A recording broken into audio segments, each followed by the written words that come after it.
Amém, meus amados? Que tempinho gostoso aqui dentro, hein? Quem está sentindo um perfume aí? Cheirinho gostoso. Queria que você curvasse a cabeça. As crianças vão subir para a salinha? Já podem subir as crianças em nome de Jesus. Quero tirar um tempo de oração com você aqui antes da palavra. Uma oração sucinta, para que Deus possa falar no nosso coração. Você pode curvar sua cabeça em nome de Jesus, para que possamos orar? Pai, nessa manhã, nós bendizemos o Teu nome mais uma vez, cantamos canções que exaltasse o Teu nome, e nesse momento agora seremos ministrados pela Tua palavra. Queremos pedir que toda resistência no nosso coração, todo empecilho, tudo aquilo que nos rouba a oportunidade de aprender a Tua palavra possa ser removido nesse momento, e que possamos entender com clareza o objetivo a qual nós viemos aqui hoje, que é aprender um pouco mais sobre a Tua palavra. Essa é a oração que nós fazemos como igreja do Senhor, em nome de Jesus, amém. Nós estamos numa série de mensagens, que é evite fazer o que é proibido, e hoje o tema é um tema muito importante, a última mensagem dessa série desse mês. Queria que você abrisse sua Bíblia em Jonas, profeta Jonas, Jonas capítulo 1,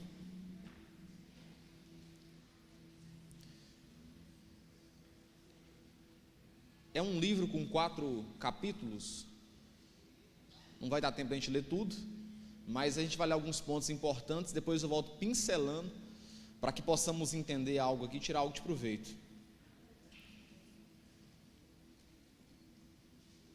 Jonas, profeta Jonas, capítulo 1.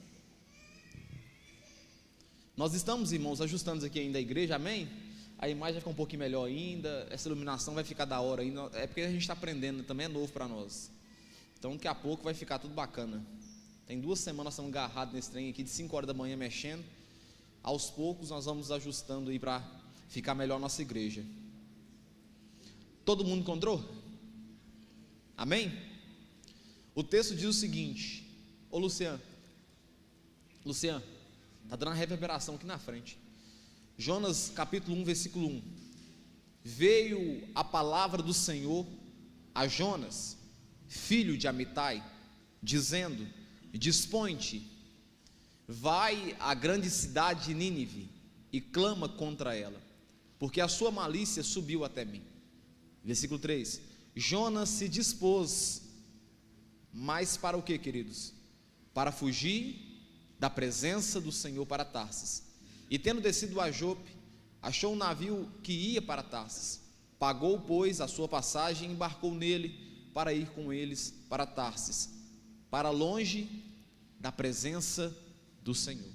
Queria que você gravasse essa palavra final, para longe da presença do Senhor. Versículo 3, grava também, Jonas se dispôs para fugir da presença do Senhor. Agora vai comigo aí, do capítulo 3 de Jonas, Jonas 3:1. Vamos pegar os pontos mais importantes, depois eu volto pincelando e explicando o texto por completo. O texto diz o seguinte: veio a palavra do Senhor uma segunda vez a Jonas, dizendo: dispõe-te e vai à grande cidade de Nínive e proclama contra ela a mensagem que eu te digo. Levantou-se, pois, Jonas e foi a Nínive, segundo a palavra do Senhor. Ora, Nínive era uma cidade muito importante diante de Deus, e de 3 dias para percorrê-la. Começou Jonas a percorrer a cidade a caminho de um dia, e pregava e dizia: ainda 40 dias e Nínive será subvertida. Os ninivitas creram em Deus e proclamaram um jejum, e vestiram-se de pano de saco, desde o maior até o menor. Chegou esta notícia ao rei de Nínive, e ele levantou-se do seu trono, tirou de si as vestes reais, como um ato de humilhação, cobriu-se de pano de saco, e assentou-se sobre a cinza, e fez-se proclamar e divulgar em Nínive, por mandato do rei e seus grandes: nem homens, nem animais, nem bois, nem ovelhas provém coisa alguma, nem os levem ao pasto, nem bebam água, mas sejam cobertos de pano de saco, tanto os homens como os animais, e clamarão fortemente a Deus, e se converterão cada um do seu mau caminho e da violência que há nas suas mãos. Agora vai comigo em Jonas 4:1. Aí o resultado da atitude do rei, vem uma resposta aqui depois de um comportamento de Jonas ao saber que o povo havia arrependido. E o texto diz o seguinte: com isso desgostou-se Jonas, o que, queridos? Extremamente, e ficou irado. E orou ao Senhor e disse: Senhor, não foi isso o que eu disse, estando ainda na minha terra? Por isso me adiantei, fugindo para Tarsis, pois sabia que és Deus clemente e misericordioso, e tardio em irar-se, e grande em benignidade, ou seja, em bondade, e que te arrependes do mal. Peço-te, pois, ó Senhor, tira-me a minha vida, porque melhor me é morrer do que viver. E disse o Senhor: é razoável essa tua ira? Então Jonas saiu da cidade e assentou-se ao oriente da mesma, e ali fez uma enramada e repousou debaixo dela, à sombra, até ver o que aconteceria à cidade. Então fez o Senhor Deus nascer uma planta que subiu por cima de Jonas, para que fizesse sombra à sua cabeça, a fim de o livrar do seu desconforto. Jonas, pois, se alegrou em extremo por causa da planta. Mas Deus, no dia seguinte, ao subir da alva, enviou um verme, a qual feriu a planta, e esta se secou. Em nascendo o sol, Deus mandou um vento calmoso, oriental. O sol bateu na cabeça de Jonas de maneira que desfalecia, pelo que pediu para si a morte, dizendo: melhor me é morrer do que viver. Então perguntou Deus a Jonas: é razoável essa tua ira por causa da planta? Ele respondeu: é razoável a minha ira até a morte. Tornou o Senhor: tens compaixão da planta tens compaixão da planta que não te custou o trabalho, a qual não fizestes crescer, que numa noite nasceu e numa noite pereceu. E não hei de eu ter compaixão da grande cidade de Nínive, em que há mais de 120 mil pessoas que não sabem discernir entre a mão direita e a mão esquerda, e também muitos animais. Somente até aqui. Nós estamos diante de um texto, a qual tem 4 capítulos, de um profeta chamado Jonas, que recebe uma ordem do Senhor de forma clara, esclarecedora, dizendo para ele levar um recado. Essa era a função do profeta, trazer um recado, Rodrigo, para as pessoas. Deus então entregava uma palavra para ele, e a função dele era o que? Distribuir aquele ensinamento. E o primeiro capítulo de Jonas, capítulo 1, nós percebemos uma desobediência. Jonas se coloca no coração um desejo de não cumprir a promessa do Senhor e foge para outro caminho, pegando o navio. É de sabido dos irmãos que ele fica durante 3 dias, 3 noites, tido como morto, dentro da barriga de um grande peixe. E depois o Senhor, ouvindo a oração dele no capítulo 2, vendo o sofrimento dele e o arrependimento que ele demonstrou, a metanoia, o Senhor então dá para ele uma segunda chance, para que ele cumprisse aquilo que o Senhor havia dito como primeira ordem. No capítulo 3, nós vemos o texto dizendo que veio a palavra do Senhor pela segunda vez, para que Jonas cumprisse essa ordem.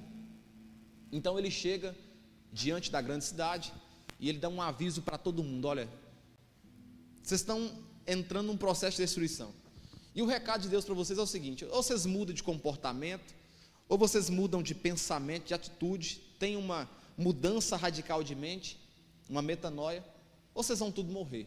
Então ele passa alguns dias ali avisando esse recado, cumprindo o que ele deveria ter feito desde o começo.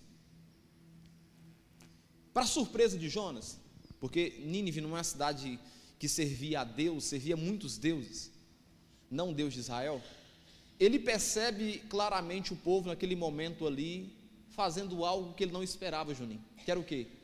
Se rendendo a um arrependimento, vestindo pano de saco, mostrando como um ato de humilhação. E essa atitude não foi só das pessoas, sim também uma atitude que o rei, ele assumiu como postura, ele tomou essa decisão. O povo começou a fazer, logo ele entendendo o recado, sabendo daquilo que havia sido notícia mediante ao povo, ele então também toma a atitude de decretar uma ordem, dizendo: olha, agora é uma ordem oficial, não é só uma ação suas, eu estou como rei tomando o partido de dizer: quero que vocês façam jejum, quero que vocês se humilhem diante desse Deus aí e mude o comportamento.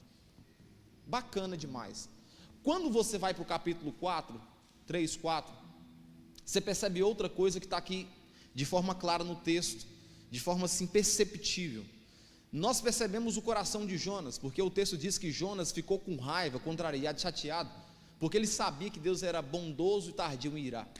Cara, o cara é profeta, o cara é um cara que traz a notícia, um recado de Deus, e ele conhecia o Deus de Israel, e ele sabia que Deus era poderoso e longânimo na sua bondade. E nós percebemos no capítulo 3 e 4, que a atitude de Jonas fugir foi justamente porque ele conhecia a Deus, porque Jonas não queria que a graça e a bondade do Senhor alcançasse aquele povo que era pecador. Quem está me entendendo? E ele então fica revoltado com isso, e interessante é que o coração, irmão, ele é posto através de palavras. Fala assim, o meu coração, mais forte, o meu coração, ele é revelado através de palavras. Você vai revelar seu coração através de palavras. Se você não cai na palavra, você cai na atitude, no comportamento. E Jonas aqui demonstra o coração dele, porque a revolta dele de não anunciar, ele preferiu desobedecer a Deus, porque ele não queria que a graça de Deus alcançasse o povo que era pecador, Flávio. Aí ele revelou o coração dele, ele mostrou quem que ele era de forma perceptível, porque no texto ele deixa de forma bem clara, no capítulo 4, acompanha comigo, capítulo 4, versículo 1.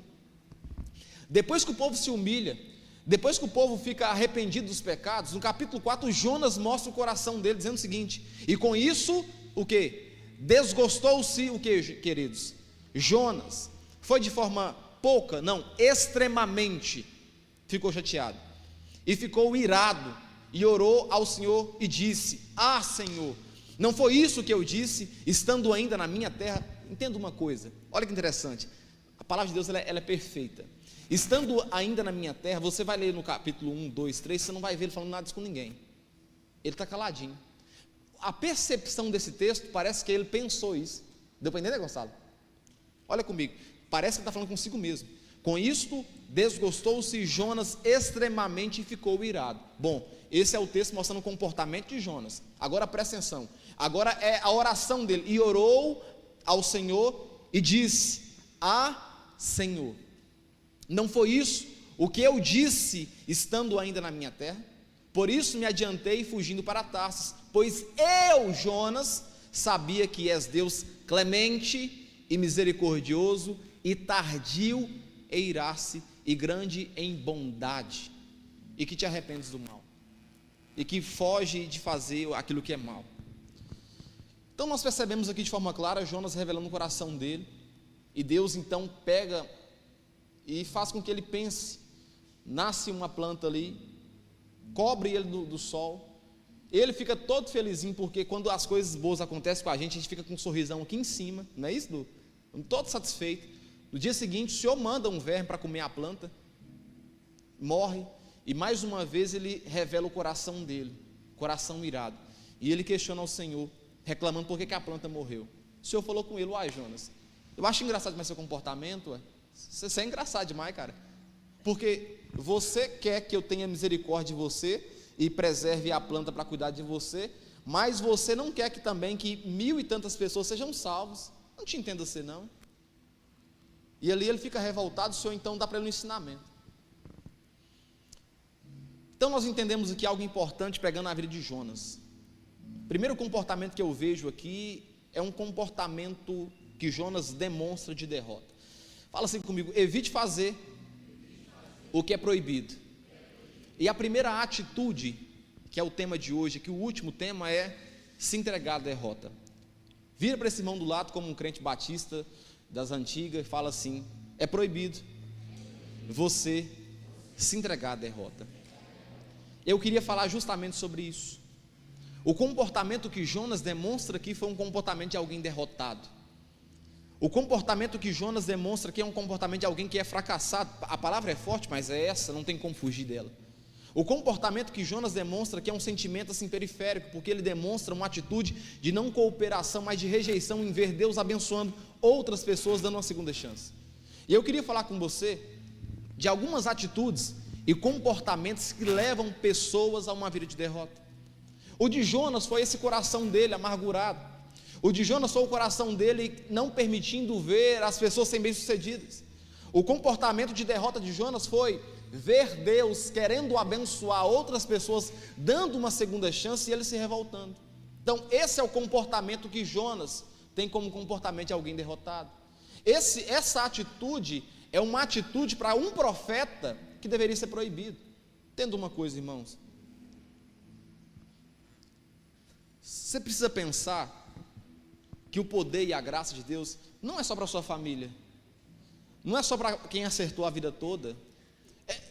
Isso aí que é a loucura do evangelho, porque o cara, Bruno, apronta a vida toda, e eu estou 25 anos sem aprontar dentro da igreja certinho, filho de pastor.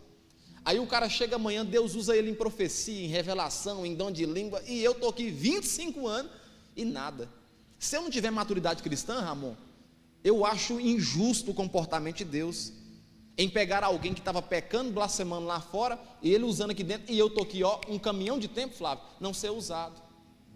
Só que o erro não está no Criador, o erro está na criatura em achar que tem mando sobre o Criador, porque o Criador faz o que quiser, ele usa quem quer, ele faz da forma que ele quer, ele movimenta do jeito que ele quer, ele pega uma coisa que põe em outro lugar, ele faz o que ele quiser. O poder, a majestade, não está sobre os nossos ombros, sim do nosso Deus. Então essa ideia de você achar injusto, faz como Jonas, pede para morrer então, que é a única atitude que você pode fazer, porque Deus, meu irmão, não vai mudar uma linha para te agradar, nenhuma linha. Ele não mudou com Jonas não, Jonas teve que cumprir o propósito. Jonas, nem que seja arrastando você, cara, mas você vai cumprir o que eu te mandei fazer. E é interessante que o texto faz uma percepção que outro texto não tem. O cara é engolido por um peixe.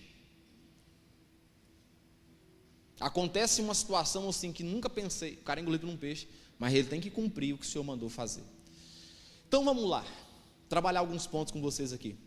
Atitudes e comportamentos que levam pessoas a uma vida de derrota. Fala comigo assim, procrastinação. Primeiro comportamento, trazendo um contexto atual, é a procrastinação, é uma atitude de derrota. Abra sua Bíblia em Provérbios capítulo 13, versículo 4.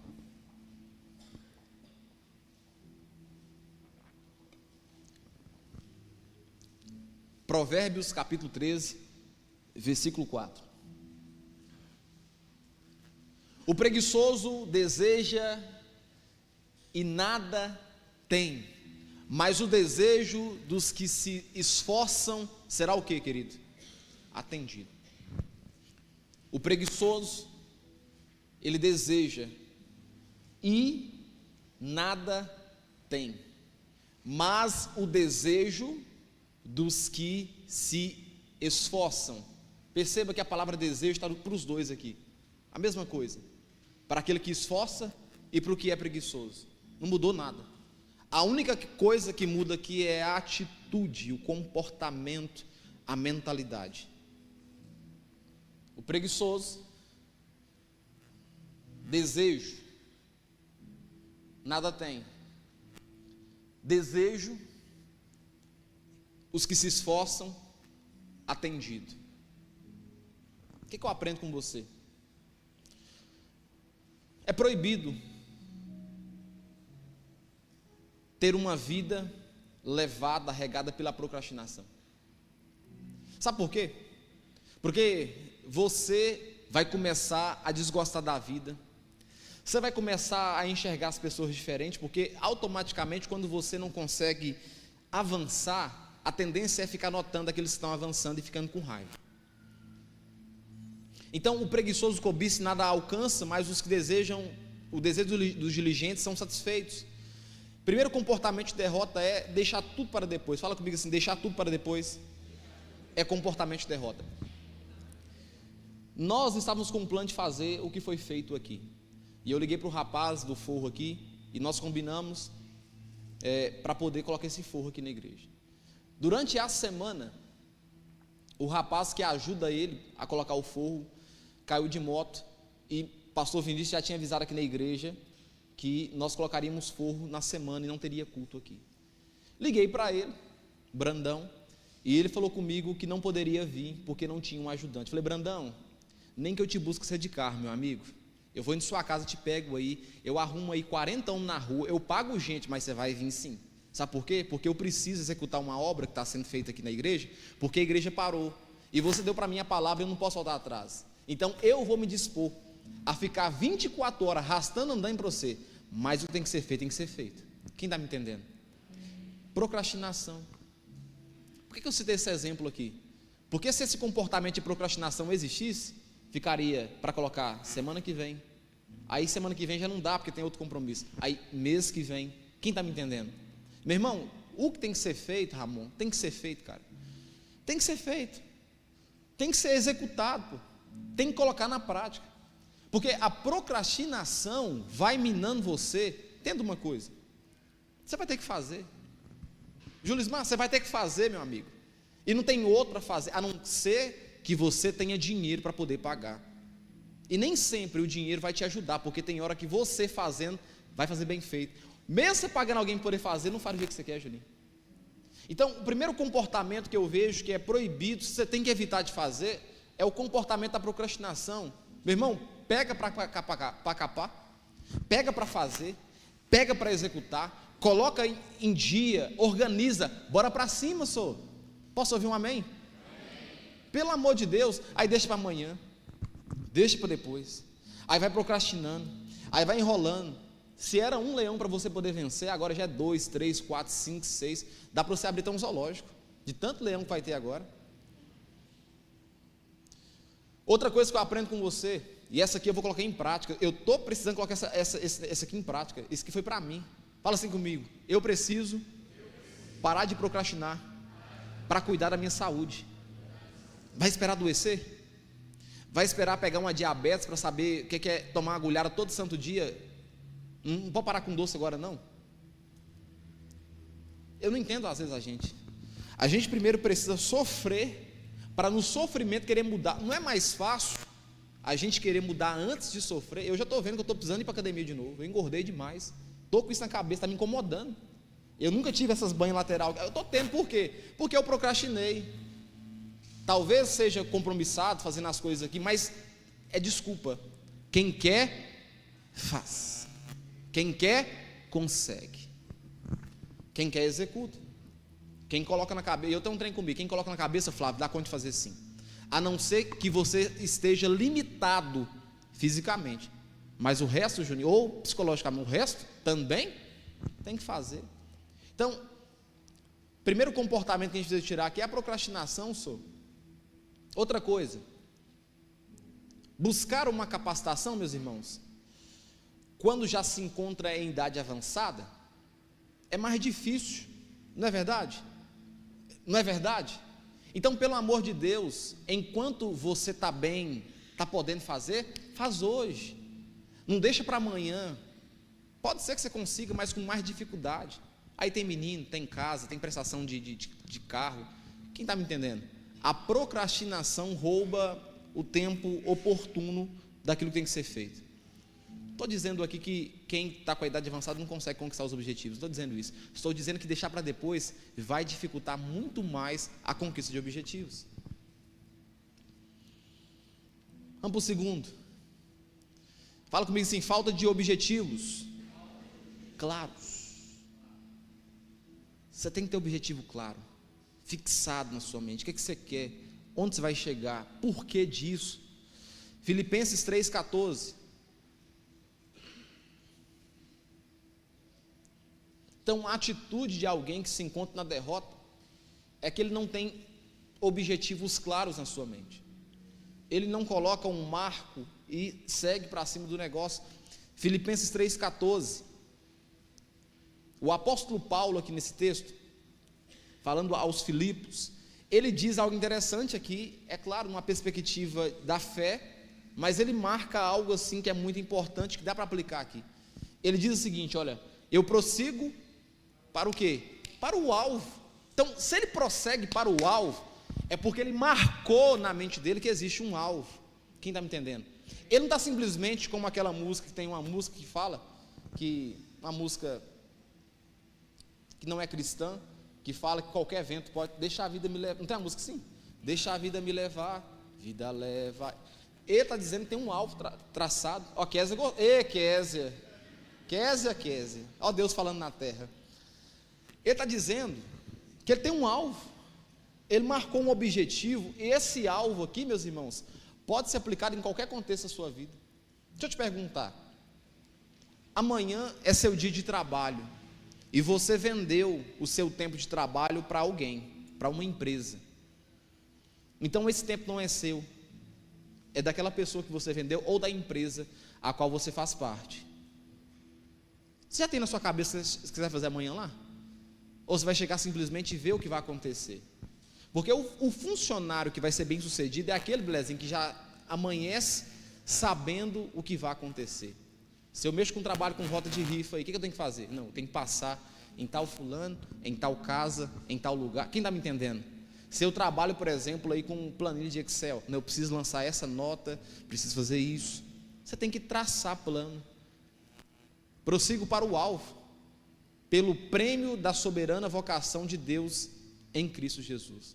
Espiritualmente falando, o apóstolo Paulo está dizendo: olha, eu sirvo Jesus e esse é meu objetivo. Pronto.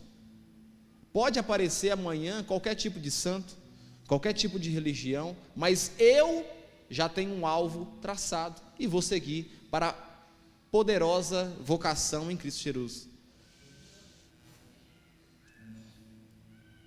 Você tem que marcar um objetivo, tem que ter um objetivo claro na sua mente. Você tem que ter um objetivo claro na sua mente. Quem não traça planos, quem não tem objetivo, qualquer fala muda a sua direção. Fala comigo assim: quem não traça planos ou não tem objetivos claros, qualquer fala muda a sua direção. Cara, você está vendo o negócio ali, ó. Você está servindo a Deus. Seu pastor está cansado de ensinar você Bíblia todo santo dia. A gente cansa de falar com você. Toma cuidado quando for para a faculdade, para o seu pensamento, as suas ideias não serem corrompidas. Mas basta você apenas ouvir. Pronto, acabou. Já não serve mais. Basta você apenas ouvir uma proposta contra o Evangelho, que pronto, aí você já gera dúvida no seu coração se é isso de fato mesmo que você quer para a sua vida. Ah, não, sou. Tem objetivo claro? Tem objetivo claro, sou? Ah, não, meu irmão, você é crente. Você não adora ídolo, não, sou. Você é crente. Amém? Você não é perfeito, mas você é crente, ué. Não é possível que até hoje a sua fé não está firmada em Cristo Jesus, ué. Ah, pastor, mas eu gosto de horóscopo. Ah, não, sou. Você é crente. Ah, não, sou. Ah, não, você é crente. Traça um plano, traça um objetivo. Amém ou não amém? Terceiro comportamento, para a gente ir avançando, vai comigo em Efésios 2:10. Efésios 2:10. Outro comportamento que é um comportamento de derrota.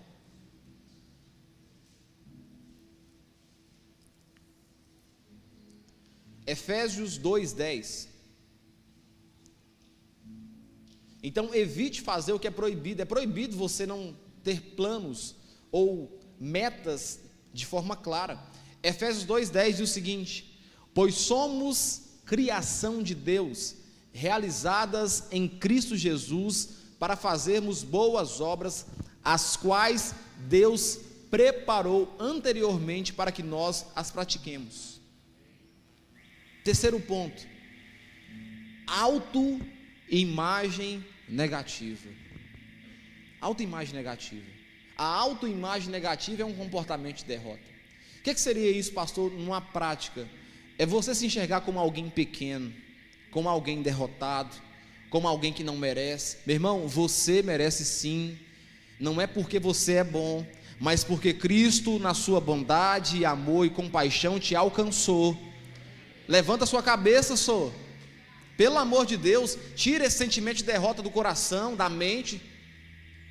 Ah, não, mas merece sim. Não por seus méritos, mas pelos méritos daquele que foi pregado no madeiro. Por causa dele. Você não merece mesmo, não. Nós não merecemos mesmo, não. Mas Jesus, cara, já pagou o preço.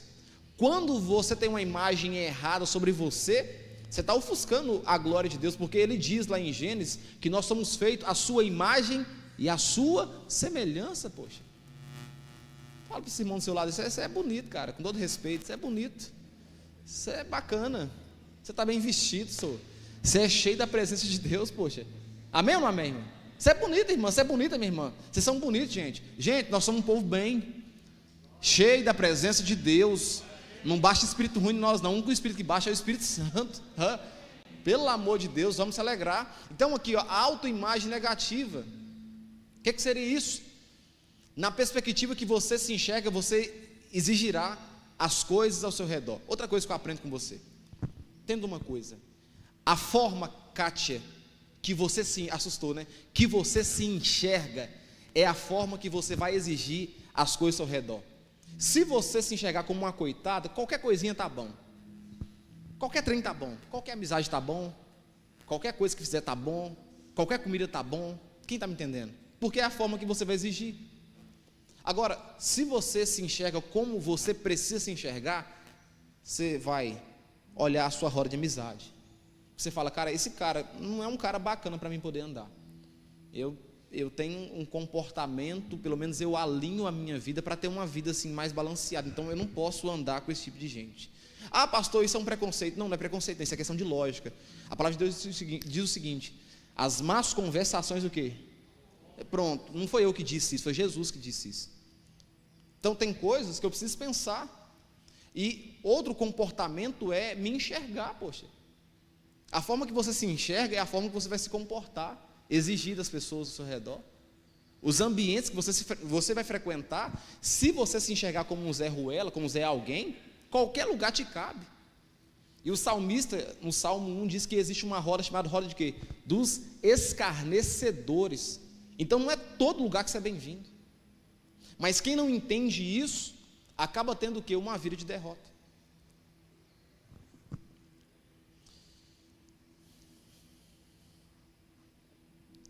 Fala comigo assim, crença limitante. Esse aqui para mim é muito forte. É claro que eu entendo que algumas crenças limitantes não podem ser removidas, mas algumas precisam ser removidas para que você não tenha uma vida de derrota. Vai comigo em Gálatas capítulo 5, versículo 1.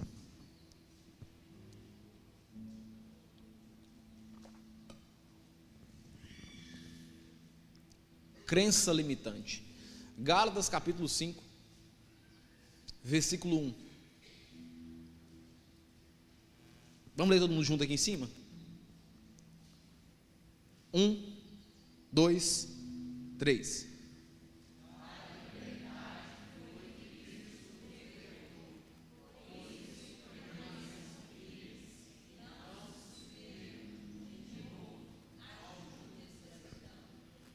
Então o texto diz que foi para a liberdade.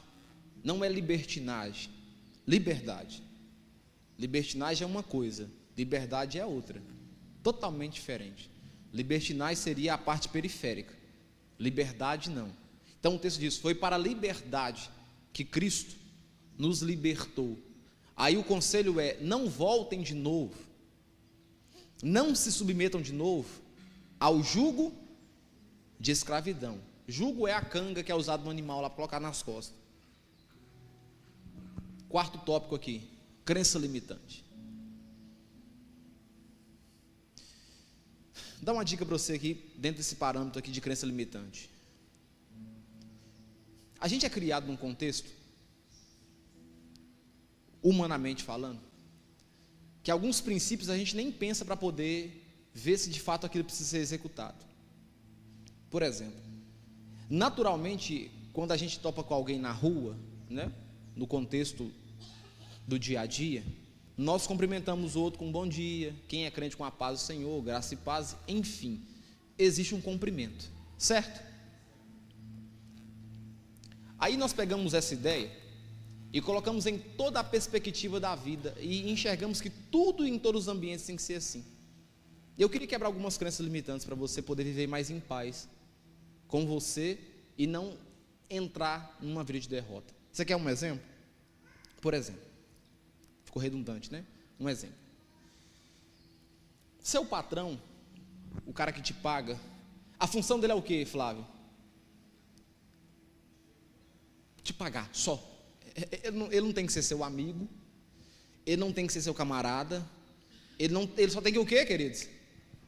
Só que nós pensamos que o cara tem que chegar na segunda-feira, vem cá, Lucão, então você é um funcionário, e eu sou o cara que te paga, aí você está trabalhando, mexendo aí eu cheguei, o que é que todo mundo pensa que o cara tem que fazer?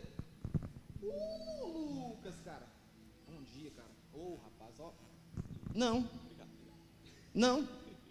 obrigado, crença limitante, amor, eu não tenho obrigação nenhuma de dar bom dia para você, de te abraçar, desejar um excelente trabalho, está entendendo? Ele tem obrigação de quê?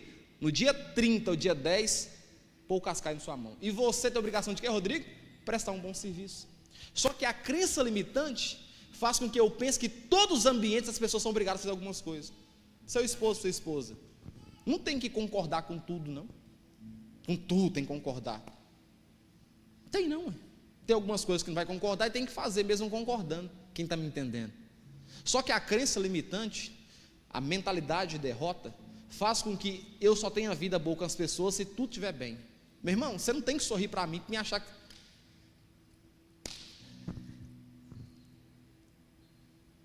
Outra coisa que a gente confunde mais, a gente pensa que a alegria está baseada nisso aqui, ó. Mostra a arcária dentária. Quem disse que se eu estou sorrindo, estou feliz? Coringa lá no filme, ele mata é o quê? Sorrindo. Mas é crença limitante, está na nossa mente, né? A gente pensa que só está de bom humor quem está sorrindo, e quem está com a cara fechada é triste, deprimido, é chateado. A gente pensa que todo mundo que abraça, beija, fala bom dia, que ama, tal, é honesto, sincero e verdadeiro, né? Mas está errado. É crença limitante. Isso é pensamento de derrota. Por isso que eu quero trazer para você uma percepção de você romper alguns marcos que já estão plantados na sua mente. Amém ou não amém? Rompe, senhor. Rompe algumas coisas. Seu patrão, ele tem que te pagar. Só. A função dele é te pagar, David. Em alguns momentos você vai passear com ele, mas a função dele é te pagar e você prestar um bom serviço. Só. É claro, vai te dar um bom dia, mas não é obrigado a te dar o bom dia. E se ele não te der, tudo, e se der, e acabou. Quem está sendo abençoado? Quinta atitude ou comportamento de derrota: comparação constante. Gálatas capítulo 6, versículo 4. O texto diz o seguinte: cada um examine os seus próprios atos, e então poderá orgulhar-se de si mesmo, sem se comparar com ninguém. Vou repetir de novo. Cada um faça, inclusive essa é uma orientação da ceia do Senhor, né? Examine o homem a si mesmo. Não é tipo assim, vamos ficar observando quem está certo, quem está errado, quem pecou, quem não pecou. Não, é examine o homem a si mesmo. E aqui fala, ó, cada um examine os seus próprios atos. Cada um tenha lucidez das suas próprias atitudes. E então poderá orgulhar-se de si mesmo, sem se comparar com ninguém. Fala comigo, sem se comparar com ninguém. Cara, eu não entendo porque que José tinha que ter uma capa diferente. Mas se eu for ficar como os irmãos José comparando porque que ele ganhou uma capa diferente, eu vou o quê? Adoecer. Eu não entendo porque Davi, mesmo pecando tanto que pecou, e talvez pecados mais obscuros na nossa percepção, porque a gente pensa que pecado é só trem de sexo, bebida, e Saul, porque ocupou a função do profeta, perdeu o cargo de rei. Eu não entendo não.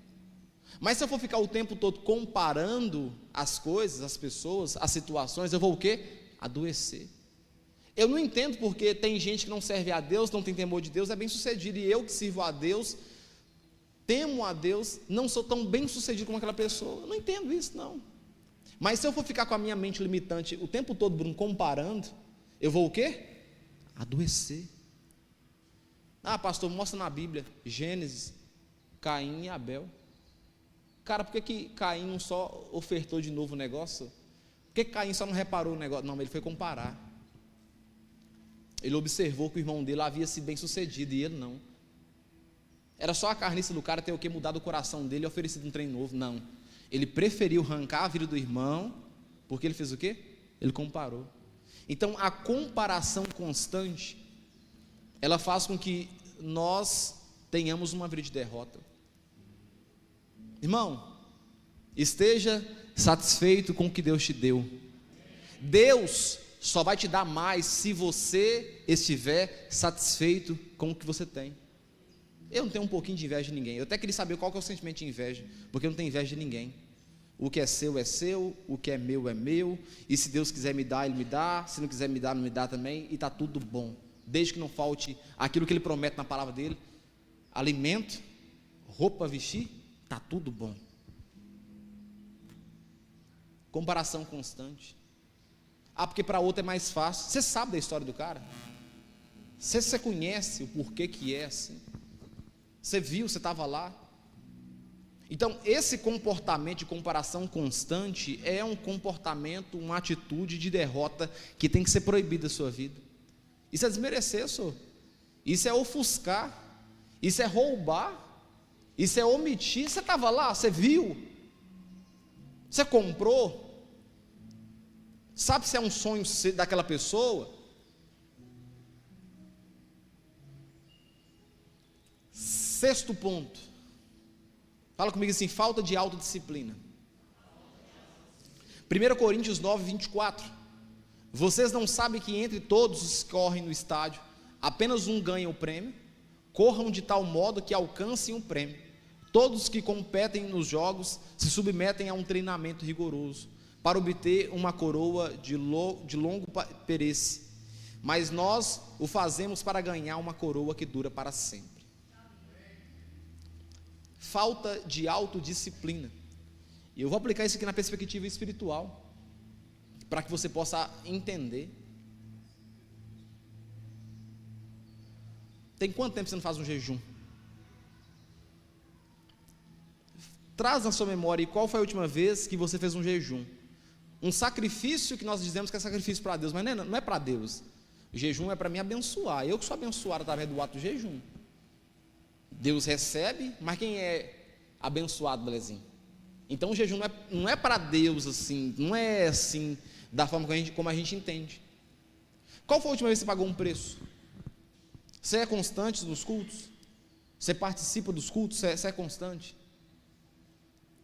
Eu costumo dizer, cara, é terça, quinta, domingo de manhã, domingo à noite, escola dominical.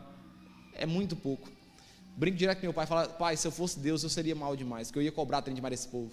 Eu ia dar, vou até abençoar vocês, mas no dia de me servir, quero todo mundo alinhadinho, bonitinho, perfumado da minha casa me servindo. Cara, autodisciplina, foca. Para acelerar mais aqui, 7º ponto, fala comigo assim, resistência à mudança. Meu irmão, tudo muda, inclusive você. 2 Coríntios 5,17. Se assim alguém está em Cristo, olha aí, mudou, viu? As coisas velhas, e nós precisamos viver em novidade de vida. Mas aí não. É só isso aqui e acabou. Cria um mundo, entra no mundo e pronto, acabou. Só existe essa realidade, só existe essa forma de adorar a Deus, só existe essa maneira de fazer as coisas. Não, senhor. Não. Resistência à mudança. Isso é um comportamento de derrota.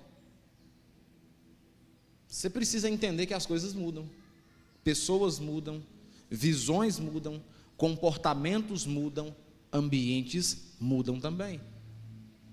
Tudo está num processo de mudança. Inclusive, se parar de mudar, está tudo errado. Tem que mudar, tem que melhorar. Dá uma olhadinha na sua foto. Esses dias para trás eu fui tirar a habilitação. Moça, eu fui ver a foto. E fica um registro da foto quando você vai 18 anos. Misericórdia. Estava parecendo que tinha sido preso. Uma cara preta, um cabelo baixinho. Tudo muda, cara. Dá uma olhadinha para você como é que você está hoje, bem arrumado. Dá uma olhadinha aí, David. Amém ou não amém, queridos? Ó, Ramon, dá uma olhadinha nas suas fotos. Olha que você está bonito. Cara, tudo muda. E muda para melhor. 8º ponto, para a gente avançar e não perder muito tempo ali, vocês têm que almoçar. Vitimização. 2 Timóteo 1:7. Porque Deus não nos deu espírito de covardia, mas de poder, de amor e de equilíbrio. Eu falo, vocês repetem, porque Deus, não, está ruim demais, porque Deus não nos deu espírito de covardia, mas de poder, de amor e de equilíbrio. O finalzinho do equilíbrio é para você não subir mais no poder, é para você poder ficar o quê? Equilibrado. Vitimização. Eu não consigo. Irmão, você tem noção de tanta coisa que eu consigo fazer. Se me colocar o squad, eu monto esse forro todinho de novo, que eu aprendi a fazer. Só me coloca no squad, peço ao Rodrigo, monta para mim o squad que eu faço o resto. Mas eu não consigo, eu não sei. Não, você consegue sim. Posso todas as coisas naquele que me fortalece. Você consegue sim. Tira essa mentalidade de derrota da sua cabeça, você não consegue. A não ser que seja uma limitação física ou do psique. O resto, você consegue tudo. Você consegue sim. Você não quer esforçar, você não quer pagar o preço diferente. Você consegue. Eu não sei, você come. Você não come hoje porque não precisa. Mas se amanhã as contas apertar, a porca apertar, você come sim. Vitimização, comportamento de derrota.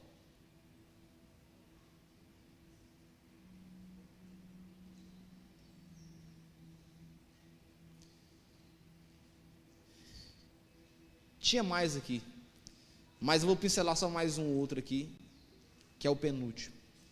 Filipenses 4:8. Quanto ao mais, irmãos, tudo que é verdadeiro, tudo que é nobre, tudo que é correto, tudo que é puro, tudo que é amável, tudo que é de boa fama, se há alguma virtude, se algum louvor existe, seja isso que ocupe o vosso pensamento. Traduzindo o texto, ocupa o seu pensamento com coisas boas. Se existe algo bom, então ocupe a sua mente com coisa boa. Pelo amor de Deus, último tópico como derrota aqui, pessimismo. Não, meu Deus do céu, eu adoeço, eu dou um jeito de fazer, eu não sei fazer não, eu fico até 5 horas da manhã, eu viro noite, eu viro uma semana, eu vejo coisa, mas eu faço. Eu perco até o prumo de sono, mas eu faço. Se eu pôr na cabeça, nem o diabo tira. Se eu botar na cabeça que vou fazer, vou fazer. Voltei para o curso de Direito. Depois de 3 anos, sem saber de matéria nenhuma, uma época eu tinha perdido tudo. Se eu botar na cabeça que vou fazer, a mesma coisa é você. Tira o pessimismo, senhor. Braulio, não é difícil não, é porque você não quer fazer. É porque você talvez está com desgosto por ir fazer. Mas se você pôr na cabeça que vai fazer, as coisas acontecem. Então, comportamento de derrota, comportamento pessimista. Não consigo, é difícil, meu irmão, é difícil para você e é difícil para mim. O mesmo tanto que dói para você o esforço, dói para mim também. Então, bora fazer, bora levantar. Deus é com você, amém ou não amém? Bora reerguer. Sabe esse projeto que você morreu, esse projeto de sua mente, do seu comportamento, de sua mente? Levanta esse projeto de novo. Deus é com você, poxa. Mas eu não consigo. Cara, existe 2 formas de você enxergar: ou o lado bom, ou o lado ruim. Pelo amor de Deus, a energia é a mesma. O esforço, Rodrigo, é o mesmo, cara. Presta atenção, é o mesmo esforço para enxergar as coisas ruins, tem como esforçar para enxergar as coisas boas. Essa igreja para ser construída, você não tem noção o tanto de dificuldade que foi colocado. Uns irmãos que já não estão mais com a gente aqui, o tanto foi. O aprisco tinha um nome que o irmão colocou: elefante branco. Elefante branco mesmo, né, pai? Dando a entender que seria um monumento muito grande que não seria usado, que pessoas não chegariam. Meu irmão, o cavaleiro, ele prepara o cavalo, mas a vitória vem do Senhor. Você acha que nós estamos brincando de arrumar a igreja? Nós estamos preparando para um novo tempo que irá acontecer aqui. Deus tem o compromisso de enviar, e nós, como servos do Senhor, temos o compromisso de preparar o ambiente para aquilo que Ele vai enviar. Isso aqui é para os seus filhos, senhor. É para a sua família ser bem recebida, é para você ficar bem aconchegante aqui dentro. É para nós. Mas não, tudo é difícil, nós não conseguimos. A gente consegue. Nem que seja em suaves prestações, a gente consegue fazer sim. Nem que seja passando um carnê, pagando apertado, tirando do nosso bolso, mas a gente consegue sim. Queria que você ficasse de pé. Você serve um Deus grande, e às vezes a nossa racionalidade faz com que nós esqueçamos de quem nós servimos: o Deus Todo-Poderoso, o Yahvé, o Jeová Jireh, aquele que gera, que provê, que abençoa. Amém ou não amém? Então, remova esses comportamentos da sua vida. Não faça como Jonas e não siga esses passos que foram ditos aqui. Faça ao contrário. Caminhe para cima do problema. Resolva. Tenha uma mente elevada. Tenha um comportamento de alguém que vai conquistar as coisas. Você foi abençoado nessa manhã? Meus irmãos, eu vou falar uma coisa que não é por soberba, não. A nossa igreja é linda, nosso povo é abençoado, nós somos um povo assim de Deus, viu? Às vezes esquece disso. Olha o quanto Deus tem sido bom com El Shaddai. São só 16 anos, de muitos anos que virão ainda. Deus não perdeu o controle. Ô Lucas Mendes, chega aí. Aquela música que vocês cantaram ontem na Assembleia de Deus lá, canta ela aqui. Vocês não cantaram ela aqui ontem? Nem um dia? Então agora você vai cantar ela para nós. Tem uma música que vocês cantaram ali ontem. Que música! Vem pro pessoal do louvor também, vocês também vêm. Quem participa hoje, pra vocês não ficar. Vem, não ficar de fora. Aquela música de onde vocês cantaram lá. A música aquela que.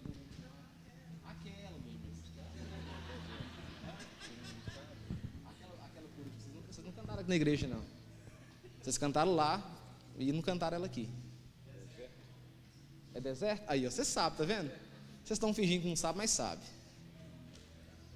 Cantou uma música top lá ontem, cara, não cantou uma música aqui, tá doido? A casa é aqui, poxa.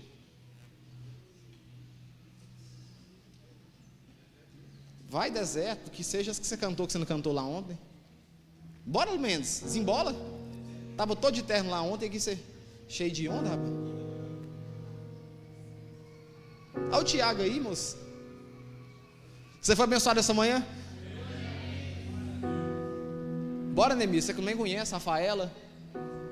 Todo mundo amuado aí. Vocês estão em casa, gente, olha.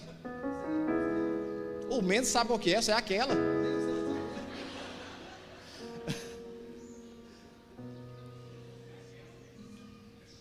Toca aquela, só.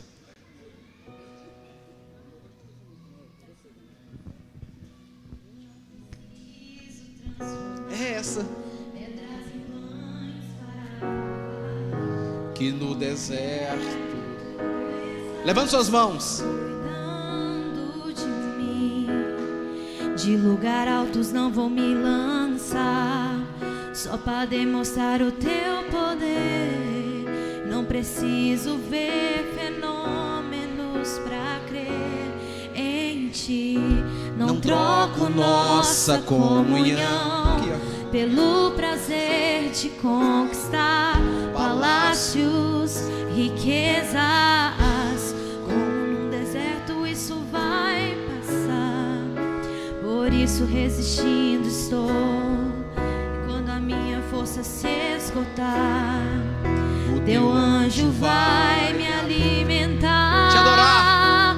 Te adorar é o que sustenta-me de pé.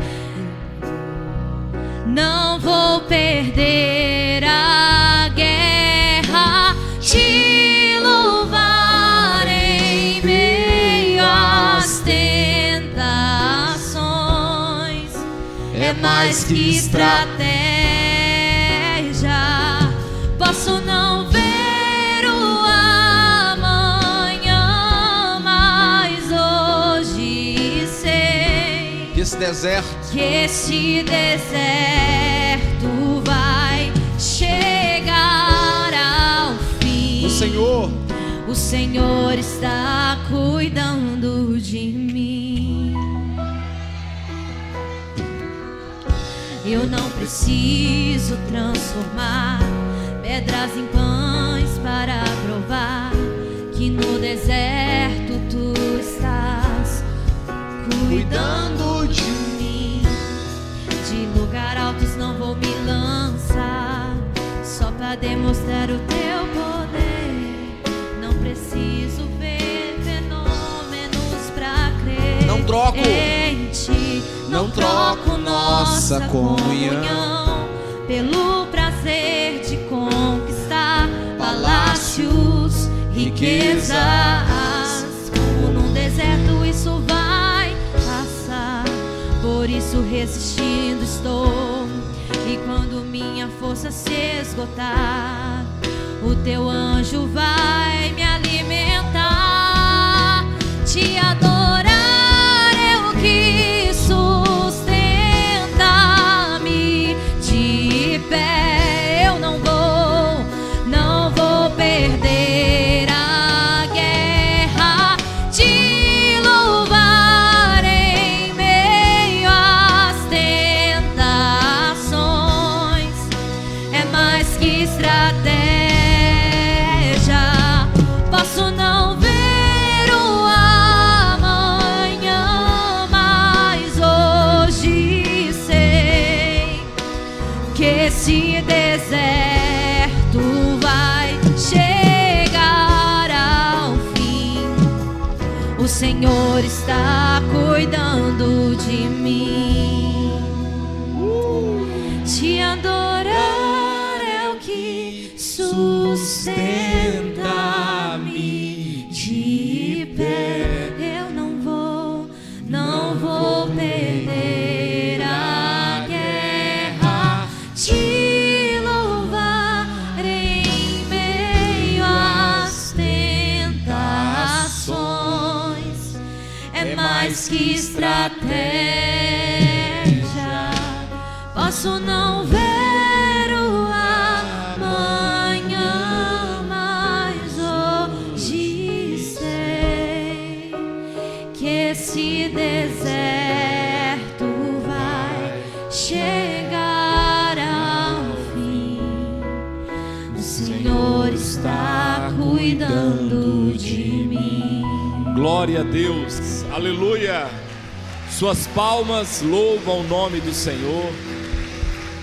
Aleluia.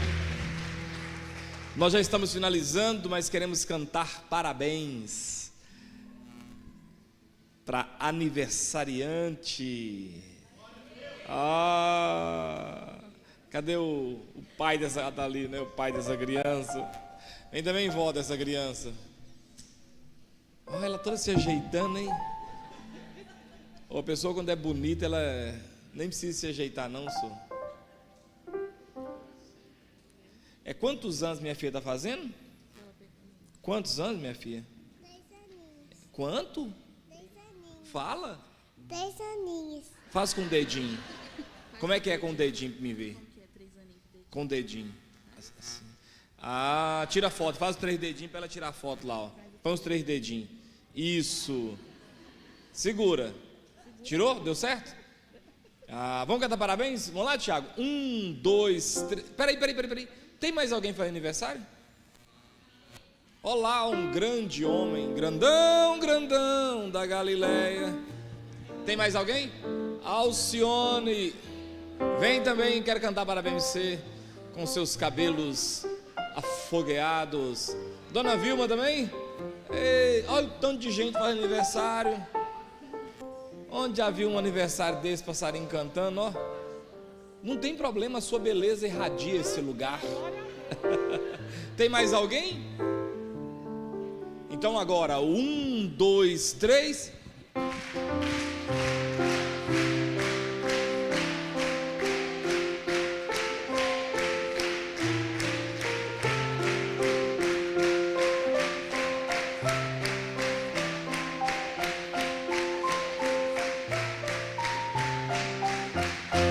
Viva todo mundo! Você vai ser a única que eu vou pedir para fazer a idade na mão. As outras não Não dá, né, também. tem que juntar umas 10 mãos para fazer, né? Vamos orar?